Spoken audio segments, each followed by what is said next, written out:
Modern militaries are more advanced than ever before. They win firefights, seize territory, and dominate the battlefield with overwhelming force.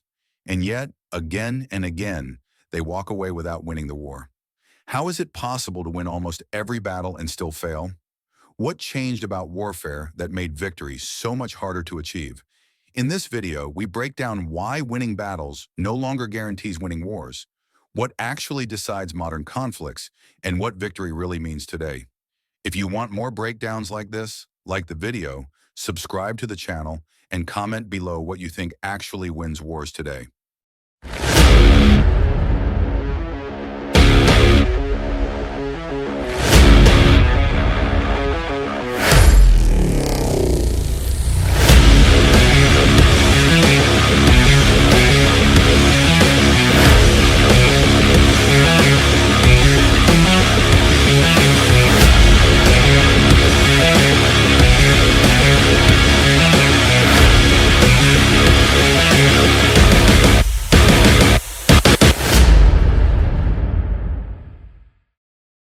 For most of modern history, war followed a familiar logic. If you destroyed enough enemy forces, captured enough territory, and won enough battles, victory followed. Wars were measured in front lines, surrendered documents, and decisive campaigns. Tactical success translated upward into strategic victory. That logic no longer holds. Today, militaries can dominate nearly every engagement they fight, outshooting, outmaneuvering, and outlasting their opponents, yet still fail to achieve their political objectives. Armies win battles, seize ground, and inflict staggering losses, only to find themselves trapped in conflicts that refuse to end. This isn't a failure of training, courage, or technology. It's a shift in how wars are decided. Winning battles is no longer enough to win wars. What winning used to mean. In traditional state-on-state warfare, victory was tangible. Wars were decided when one side lost the ability to continue organized resistance. That usually meant the destruction of fielded armies, loss of industrial capacity, or the capture of a capital. Once that threshold was crossed, the political outcome followed. World War II is the clearest example. Germany didn't lose because of a single battle. It lost because its military was shattered across multiple fronts, its cities and industry destroyed, and its leadership left with no viable options. Battlefield success stacked until strategic collapse became unavoidable. The same logic applied to varying degrees throughout the Cold War era. Even limited wars assumed that enough pressure at the tactical and operational level would eventually force political concessions. But that assumption depended on one key condition. The enemy had to care about battlefield losses in the same way you did. Tactical victory versus strategic victory. Modern conflicts have exposed a widening gap between tactical success and strategic outcomes. Tactical victory answers questions like, did we take the objective? Did we defeat enemy forces? Did we control the battle space? Strategic victory answers a very different question. Did we achieve the political end state we wanted?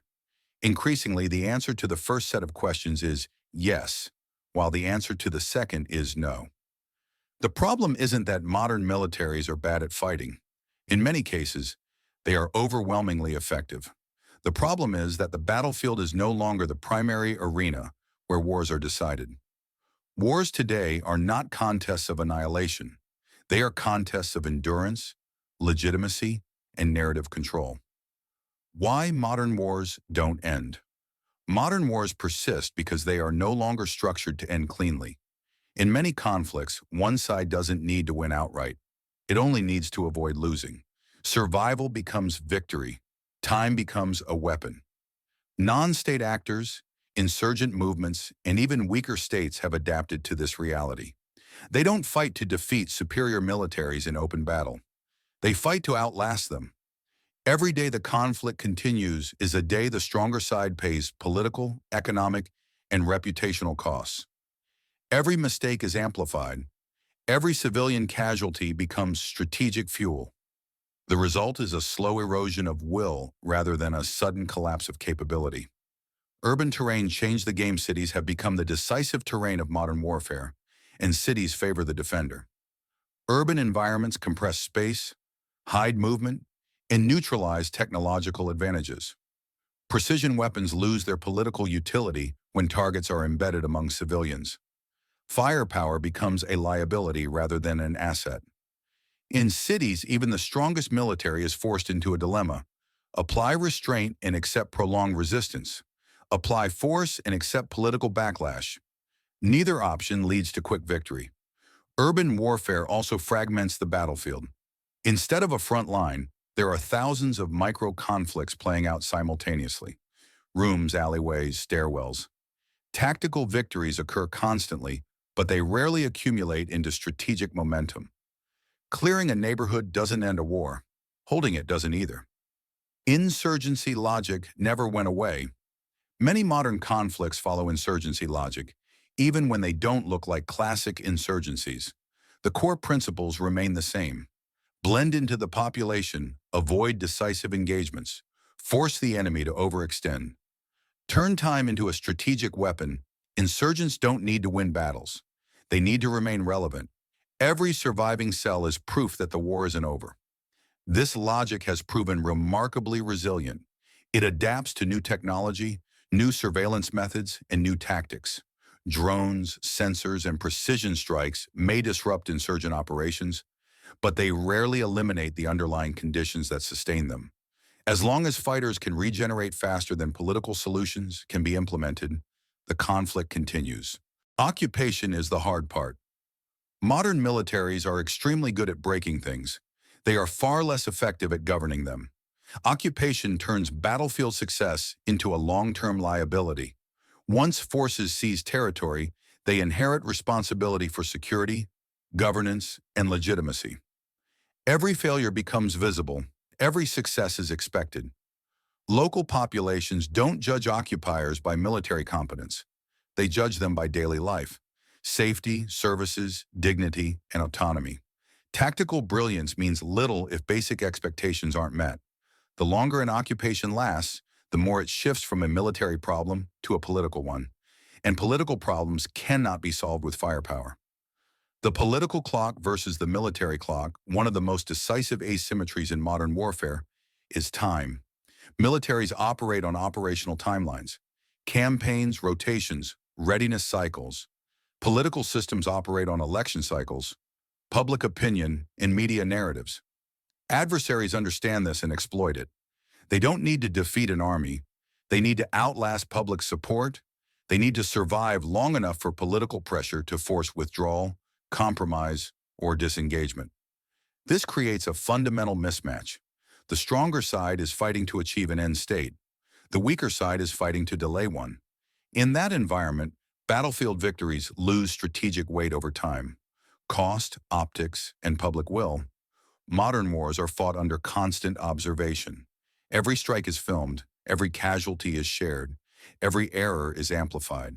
The information environment turns tactical events into strategic consequences almost instantly. This shifts the cost calculus.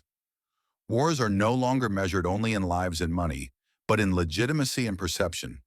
The side that appears unjust, disproportionate, or ineffective loses ground even while winning engagements. Public will becomes a center of gravity, and it is far more fragile than military capability. A force can win every fight and still lose the narrative. And once the narrative is lost, political support follows. Why superior forces still get stuck? Superior militaries get stuck because superiority alone doesn't produce resolution. They can control terrain, but not meaning. They can eliminate fighters, but not grievances. They can destroy infrastructure, but not ideology. Every victory creates new responsibilities. Every operation generates new friction. The stronger the force, the higher the expectations placed upon it. Meanwhile, the weaker side needs only persistence. This asymmetry makes stalemate not a failure, but a rational outcome. In many modern conflicts, stalemate is the strategic objective.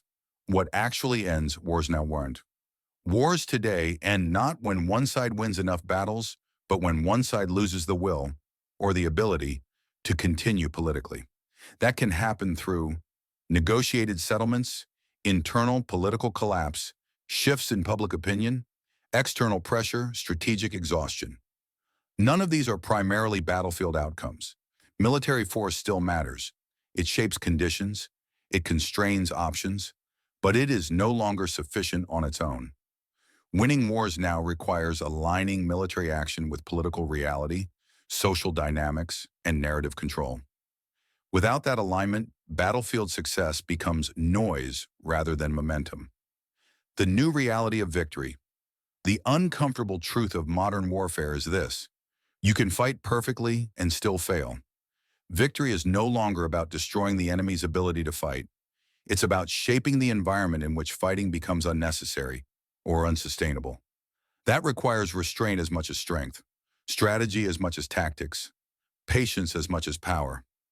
The armies that succeed in the future won't just be the ones that win battles. They'll be the ones that understand when battles stop mattering.